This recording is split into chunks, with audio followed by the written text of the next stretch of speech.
Di sebuah sore yang tenang di sudut perpustakaan yang sunyi, seorang pemuda bernama Jeffrey duduk berpaku di depan sebuah buku tua yang tebal. Buku itu penuh dengan catatan berdebu tentang kerajaan kuno, pahlawan, dan pertempuran yang telah terjadi berabad-abad lalu.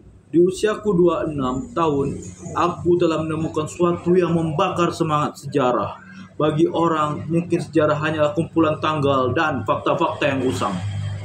Namun bagi saya, sejarah adalah jendela menuju masa lalu. Setiap halaman yang dibaca membaca dia ke tempat yang jauh, ke masa di mana manusia membentuk dunia dengan tangan mereka, dengan perang, kedamaian, indah-indah dan impian. Sejak kecil, saya selalu tarik dengan cerita-cerita lama. Aku ingat bagaimana ayahnya sering menceritakan legenda tentang para raja besar dan perang yang menentukan takdir bangsa. Namun, baru ketika saya dewasa melihat itu berubah menjadi sesuatu yang lebih dalam, bukan hanya cerita dongeng yang ingin dia tahu, tapi kebenaran di baliknya.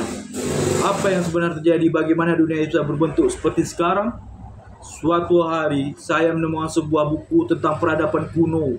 Yang hilang dalam buku itu ada kisah tentang sebuah kerajaan besar yang pernah berdiri di ujung dunia, yang penuh dengan misteri, teknologi yang mendahului zamannya. Saat dia membaca imajinasinya,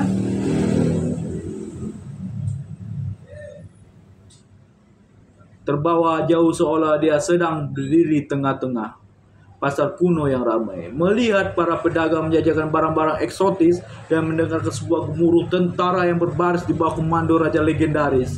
Sejarah baginya bukan sekedar masa lalu. Dia ada cerita tentang manusia, tentang bagaimana mereka bertahun berkembang dan berubah seiring waktu. Setiap peristiwa yang dipelajari bukan hanya memberi wawasan tentang apa yang terjadi, tetapi juga membuatnya memahami lebih dalam tentang dirinya sendiri dan dunia yang tidak ditinggalinya.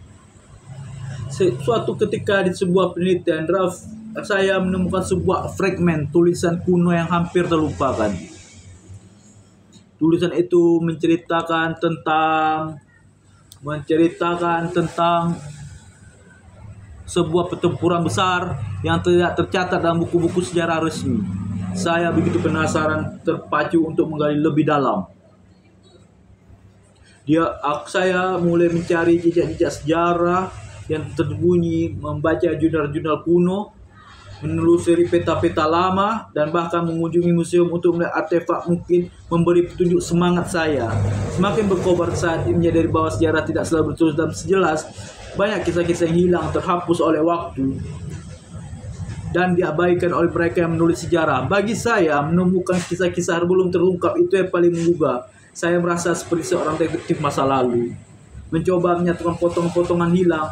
Melalui perjalanan mempelajari sejarah, saya menyadari bahwa pelajaran tersebut bukan hanya tentang apa yang terjadi, tetapi tentang bagaimana kita bisa belajar dari masa lalu untuk membentuk masa depan yang indah. Setiap peradaban jatuh, setiap perang yang dimenangkan, dan setiap perdamaian yang diraih, semuanya adalah cermin bagi dunia saat ini. Dan di buku yang saya baca, di setiap kisah temuan, saya selalu ingatkan bahwa sejarah bukan hanya tentang para raja dan pahlawan besar. Itu adalah tentang kita semua, manusia biasa yang membentuk dunia ini. Satu peristiwa dengan semangat yang tidak membara. Saya tidak hanya membaca sejarah, dia hidup di dalamnya, belajar dari masa lalu untuk menciptakan masa depan yang lebih baik.